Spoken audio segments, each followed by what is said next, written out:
Welcome back, everyone. Today we're going to dive deep into something fascinating, a really unique human experience.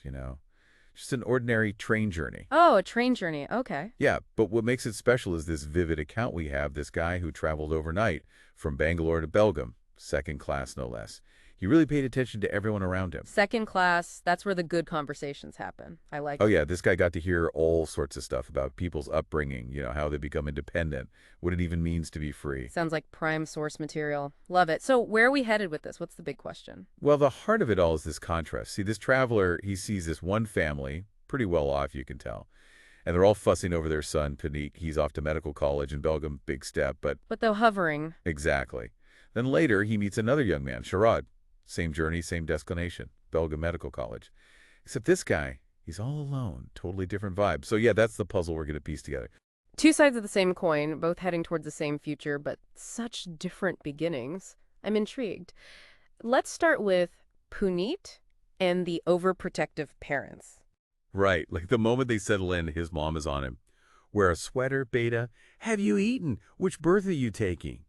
Even bathroom slippers, gotta have them. You can just picture Puneet cringing, can't you? It's like, poor guy, you're heading out to be a doctor, but still getting treated like a little kid. I don't know, it makes you think, how much is too much when it comes to parenting? Speaking of parenting styles, there's this interesting bit about the mother's comments on the train. She's like, I wish we were in first class or at least second AC. People like us travel there. It's cleaner. It tells you something about their worldview, doesn't it? Oh yeah, big time. And then the dad chimes in, well, we usually fly, but couldn't get tickets for anything better. And Belgium doesn't even have an airport. Like, they're almost surprised to be there. And that definitely sets the stage for how they treat Puneet. All this worry and micromanaging. It's like they're in unfamiliar territory, on edge, which just amplifies their need to control. And then there's the formal introductions, almost like a business meeting. I'm Rao, CA, I'm Regini, MA in home science. This is Puneet, future doctor. It's almost as if they're trying to establish their status, make themselves feel more comfortable in this second class setting. Oh, absolutely, a way to define themselves in the midst of all these, well, weird people like us. And then comes dinner time. Brace yourself, this is wild. Out comes this massive tiffin carrier, table mats, steel plates, like 6 different dishes. It's a full-on feast in the middle of a train compartment. Makes you think about what packing light means to different people, right? Right. But even more fascinating is that amidst all this lavish spread, the mom's instructions don't stop. Did you use devil soap? Don't forget your bathroom slippers, towel, wash your hands properly. I mean, come on. It makes you wonder, where's the line between care and control? Seriously. At some point, you got to let go, right? You can't devil someone's entire life. And then the father gets all emotional, talking about the sacrifices they've made for Puneet, wanting him to study in Bangalore, considering moving to Belgium just to be near him, planning weekly visits. You can tell it's a big deal for them, this letting go. Makes you think about the different ways families deal with these big life changes. It makes you realize how much they've built their lives around Puneet. The mother quitting her job after he was born, the father moving to Bangalore for better education, even the little things like bringing lunch to school every day, talking to teachers, all those extracurriculars, chess, karate, cricket, every detail carefully curated. I bet a lot of listeners can relate to some of those experiences, either as the parent or the child. Oh yeah, definitely. It's interesting though, because then the conversation turns to things like music, general knowledge, debating, those things that broaden your horizons, and they completely shut it down. Nope, Puneet will be a doctor, that's it. It's fascinating how some people define success so narrowly. Totally. And the father says it outright. Our choice is his choice. I'm like, whoa, right? He even says he's just a child. What does he know about the outside world? It's this belief that they know what's best for him no matter what he might think or feel. A bit unsettling, isn't it? It completely disregards Puneet's own agency, his potential interests or talents. Absolutely. Like, they've already written his life story before he even had a chance to pick up the pen. And then the bedtime routine, it's almost comical. The lower berth, made up perfectly with a white bed sheet and air pillow, a Kashmiri shawl, talk about special treatment, and then lights out immediately. Not even asking the narrator if that's okay with him. The focus is laser sharp on Puneet, like nothing else exists. Right. It all points to this idea that they have a very specific idea of how his life should be, and they're determined to make it happen.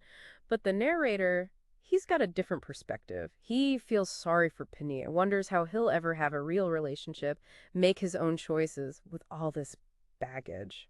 Yeah, he even calls it a golden noose, powerful image, right? It's like, sure, it's made of love and good intentions, but it's still a noose. It's holding him back, keeping him from growing into his own person. It really makes you think about the balance between support and freedom, and how sometimes the best intentions can go astray. Absolutely.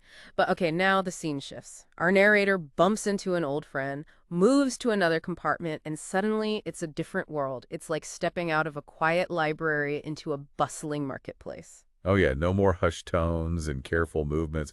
Now it's all laughter, jokes, lively conversation, and that's where Sharad comes in. What a contrast. He's all smiles and energy, totally comfortable traveling alone, and the first thing he does is offer bananas to everyone. Like, who does that?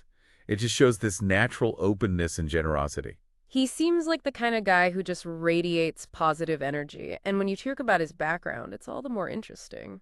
Only child of a postman and a school teacher from a small village near Kolar, so not exactly the same privileged upbringing as Puneet. Right, totally different world. But when he's asked about being lonely, his answer is so insightful. He talks about his parents working, him spending time with neighbors, those kids becoming like family. Really highlights how community plays a role in shaping a child's sense of independence and belonging. Makes you think about the different ways people find connection, right? It's not just about blood relatives. It's about that sense of belonging, of being supported. Absolutely. And then there's this amazing detail about his father's philosophy. He believed in the middle path, encouraging Sharad to learn a bit of everything: music, sports, social skills, even different languages. English, Kannada, Hindi, Telugu. It's like he was equipped with a toolkit for life, all thanks to his dad's wisdom. Makes you wonder how many parents today prioritize such a well-rounded approach. It's so true. It's not just about academics. It's about being a well-rounded human being. And you can see the impact of that approach in Sharad. He learned to cycle early on because of his dad's job as a postman, practical skill right there. And then being in the NCC, that shows a sense of discipline, exposure to different experiences. It's like he's been exposed to so many different aspects of life, which has built up his confidence and resilience. And even when asked about his exam results, it's all very matter of fact. I think I did fairly well. I got a seat in Belgaum Medical College, didn't I? No bragging, no insecurity, just a quiet acknowledgement of his achievement. He's also totally aware of the financial burden of medical school and already has a plan to repay his loan. Talk about responsibility and forward thinking. Right. He's got his head on straight, this kid. But here's the real kicker. When asked what's the most important thing for a young person, his answer just hits you. It is freedom, he says. Freedom to choose your own life. Freedom to pursue your own interest. Freedom to enjoy your own likes, as long as they're not harmful. Wow. Powerful stuff. It shows a depth of understanding that's beyond his years. This isn't some naive, rebellious teenage freedom. It's about thoughtful autonomy. He's not demanding freedom from responsibility. He's talking about the freedom to shape his own life within a responsible framework. It's freedom with a purpose. And it makes the narrator's comparison all the more striking. He thinks of Puneet as a stunted bonsai plant, while Sharad, he's like a tree in the forest, just allowed to grow, reach for the sky. It's such a perfect visual representation of everything we've been talking about. And it really makes you think, doesn't it, about the impact of different parenting styles, the importance of nurturing independence, the delicate balance between support and control. It does. It makes you question, are we raising bonsai kids carefully pruned and shaped according to our own vision?